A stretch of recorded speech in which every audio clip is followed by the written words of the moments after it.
안녕하세요. 정크입니다. 오랜만에 또 계좌 공개 시간이 돌아왔습니다. 이번에 그 장이 그렇게 좋진 않아서 수익률이 그렇게 좋진 않지만 여기 보시면 알겠지만 소소하게 수익은 내고 있고요. 참고로 제가 7월부터 중간중간 그 투자금을 늘려서 투자 원금 같은 경우는 1억인 거고요. 지금 수익이 대충 9개월 동안 1,700만 원이 조금 넘거든요.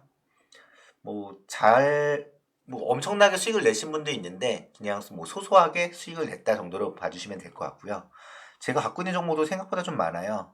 그래서 이거가 지금 이제 제가 왜 아직 보유하고 있고 어떻게 할 건지 대응할 건지 간단하게 얘기를 드릴게요. 먼저 삼성전자 같은 경우는 96,800원을 찍고 지금 내려왔잖아요. 근데 보시면 가격이 계속 횡보하고 있어요. 보시면 알겠지만 저는 그래서 일단은 지금 현금이 지금 제가 거의 다 투자를 해서 현금이 별로 없는데 일부는 좀 정리하고 삼성전자를 조금 더 살까 지금 생각 중이거든요. 보시면 여기서 보통 일반적으로는 그 주가가 거래량이 이때 터지고 만약에 줄진 않았지만 이 균일하게 유지되고 관심이 이렇게 없었으면 이게 흘러내렸을 거예요. 근데 이 가격을 유지하고 있잖아요. 이 가격을 유지하고 있다는 거는 어느 정도 균형을 맞추고 있다. 보통 그리고 거래량이 더 높을 때 매도가 더 많으면 보통 보조지표에서 OVV 차트를 보시면 이게 같이 많이 흘러내리거든요.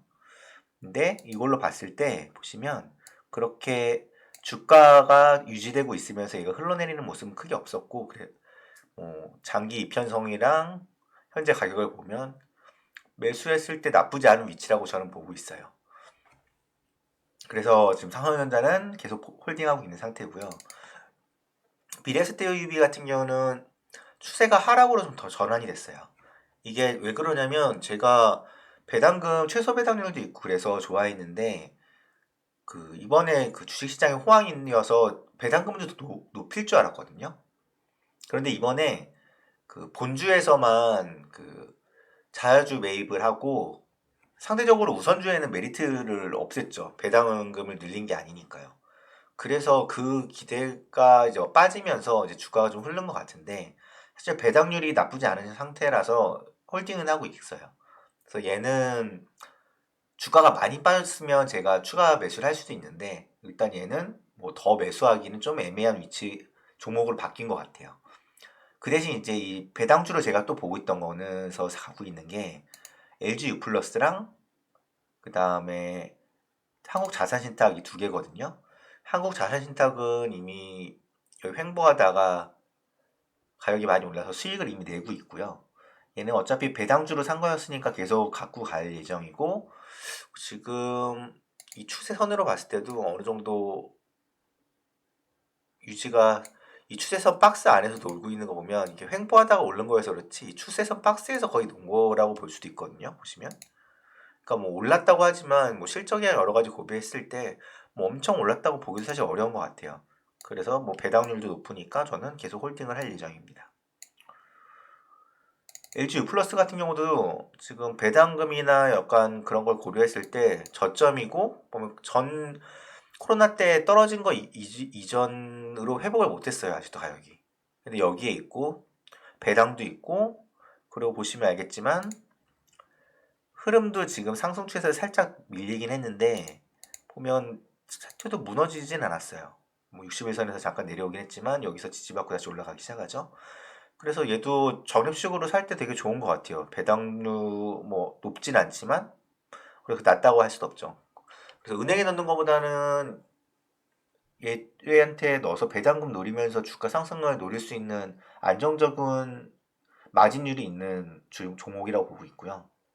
그래서 얘는 현금 좀 생기면 여기서 파마리서치 프로덕트 같은 거 팔고 미래에셋 아니 유플러스 같은 경우는 좀 더 살까 지금 고민 중이긴 해요. 왜냐면 보통 전고점을 강하게 돌파해야지 추세가 바뀌는데 지금 얘 같은 경우는 보시면 알겠지만 한국 파마 리서치 프로덕트 같은 경우는 길게 보시면 이 전에 전고점이 여기 있거든요. 이 전고점 두 개를 찍은 게 이 분홍색 라인인데 이 분홍색 라인에 여기도 걸렸을 때 전이랑 여기를 걸렸을 때 얘를 잘 강하게 돌파를 잘 못하더라고요.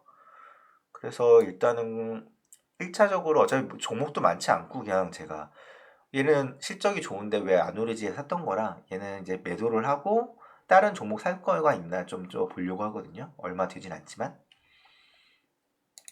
제일제당 같은 경우는 제가 추세가 조금 바뀌었다고 하긴 뭐하고 이제 산업수렴에서 오르다가 이게 떨어졌죠 최근에. 이제 떨어지긴 했는데 제가 많이 보는 것 중에 하나가 MACD에서 하락으로 이제 가격적인 면만 봤을 때는 이제 떨어진 거고, 근데 이제 거래량이랑 이제 그 양봉, 음봉과 그걸 고려한 그 거래량 보조지표 중에 이제 OV라는 게 있는데 얘가 보면 크게 그렇게 떨어지진 않았어요. 제가 보통 얘가 같이 많이 떨어지고 가격이 많이 떨어지면 매도를 했을 텐데 얘는 유지하고 가격이 떨어진 거여서 얘가 진짜 이제 추세가 바뀐 건 아니라고 보고 있어요.